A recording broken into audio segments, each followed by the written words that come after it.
Now let's talk about the Mythbusters. And I'm just going to walk real quickly through some of the books that I've done so you can see what Keith was talking about a minute ago. First of all, Joseph Smith never once linked the Book of Mormon to Central or South America. And I know there's plenty of examples that people have cited where they say that, and that's why I wrote this book called The Lost City of Zarahemla. And what I say in here is the anonymous articles in the Times and Seasons that have long been attributed to Joseph Smith were not actually written by him, and I go through all the historical explanation. There's hundreds of footnotes and so on. Then I said, beyond that, Joseph Smith never wrote any unattributed articles. Everything he wrote, he made sure his name was on. And as an example, right in the Teachings of the Presence of the Church, the Joseph Smith Manual, there's several passages in there that were taken from these anonymous articles. And this table lists them.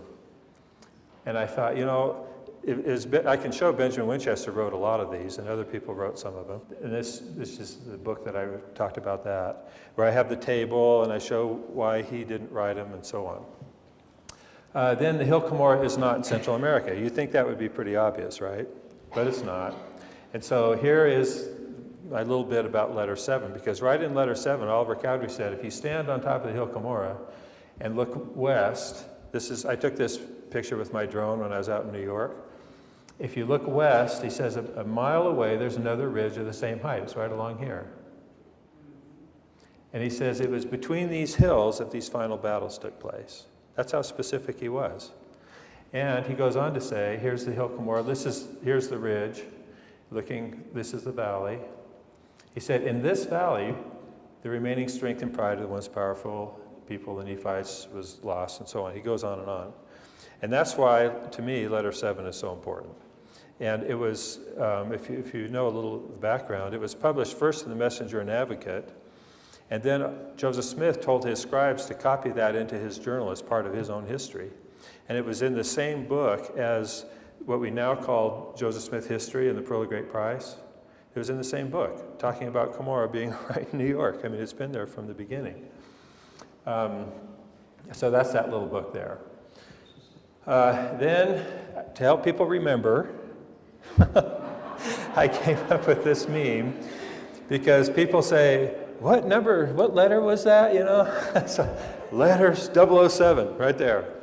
So, I'm hoping this year that many more members of the church will just read letter 7. That's all I'm asking. You can find it right in the Joseph Smith papers. It was republished in the Times and Seasons, the Messenger and Advocate originally, the Times and Seasons, a Mormon newspaper in New York called The Prophet that William Smith was the publisher of. It was in the Millennial Star. It was even in the Improvement Era, but it's never been in the Ensign because of that history of Cumorah I showed at the beginning. In fact, I have a friend who teaches primary, and he's trying to teach the primary kids the right thing. But he has another brother who's his team teacher. And so he was telling him about the Hill Cumorah in New York. And the guy's a Mesoamerican guy, you know, and he says, what are you talking about? You can't tell the kids this. Where'd you get that? And he says, I got it right out of the Improvement Era. And the guy said, well, okay, I guess I have to accept it now. but people don't know that how often this has been published. Okay. Book of Mormon describes North America, not Central America. And that's this Moroni's America book you may have heard. This is probably the most popular one that I have out right now. This one is pretty long. And I was doing book signings, and a woman came up to me and said, you know, I'd like to read this, but it's just too long. I can't read that much. So I said, okay. We made a pocket edition. This is like the Cliff's Notes version. And it's only around 100 pages, and it's kind of big print and small format, but it gives you the gist of what it is. And one of my favorite things about this whole thing is understanding how these people lived in the North American setting, as Wayne has talked about so beautifully. This is a painting showing Mormon as a boy here with his father going down the river to Zarahemla from their homeland. So just to give an idea, it's an artist's conception, obviously, but it's just beautiful. Here's what I'm trying to accomplish with Wayne and Rod and everybody else. We want people to think this and not that. It's that simple. I wish I've thought about putting ads on billboards that say, think this, not that, think this, not that, you know. It'd be awesome because people would say, oh, okay. That's how it's kind of brainwashing a little bit. But the beauty of it is, that's what the scriptures are teaching us. That's what Joseph and Oliver said from the very beginning. They never said anything like this. And it's just been a huge historical mistake, but we're getting it fixed, so there's hope. This one, because of this, and I have a lot of friends, I used to be a Mesoamerican guy myself for decades. I took a class from John Sorensen at BYU. I went and visited the ruins down there, all that stuff. And when I realized this, and started thinking this, I wondered, why did I think that at one time? And what was the psychology? And so I wrote this little book, Mesomania, I called it. And it kind of is my explanation for why people have been so obsessed with Central America. And in the back of this book, I put a little table, a comparison chart, where I have a series of facts where we agree and disagree about different things to come up with the two versions. And you can kind of go through it as a checklist and just decide, do you agree or disagree? Do you agree Oliver Cowdery was correct or think he was wrong, that kind of thing. So then I asked myself, well, who deployed the Mesoamerican theory? And so that book gets into a little bit. I've written more on my blog than I have in books about the history of the intellectual history of the Mesoamerican theory. On my first slide, I showed some of the URLs for my blogs and webpage and stuff if you want to go to.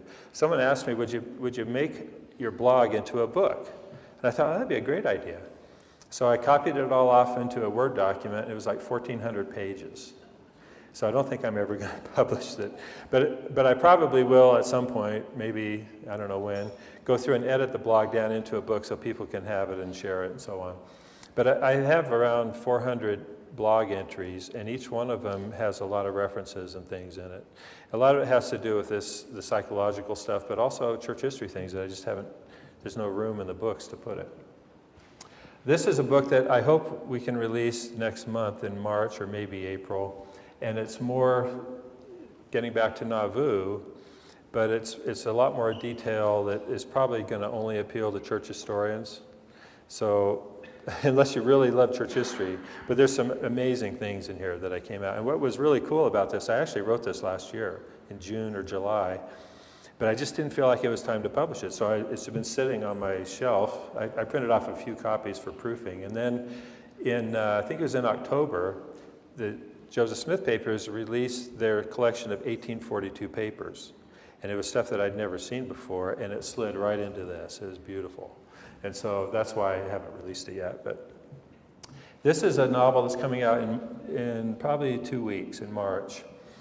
And what I realized in talking with people and getting feedback is a lot of people love nonfiction, but a lot of people love fiction. And the two sometimes overlap, but there's two different types of readers. And so I thought, why don't I just put this whole thing in a novel? And so this novel, I cover the Book of Mormon stuff, the church history stuff. Those of you who know about the universal model, the millennial science, I have all that in here. And the basic story is it's a returned missionary who left the church. He runs into an old missionary companion like 20 years later, and they go through the reasons that he left the church and the problems he had. And the guy says, man, you're behind the times because all this stuff has been resolved. As far as the Book of Mormon Central America was one of his issues and so on. So that's kind of what the outline of it is. And this is one I want to talk about today if I ever get around to it, right? My basic thesis here is that Joseph Smith translated two different sets of plates.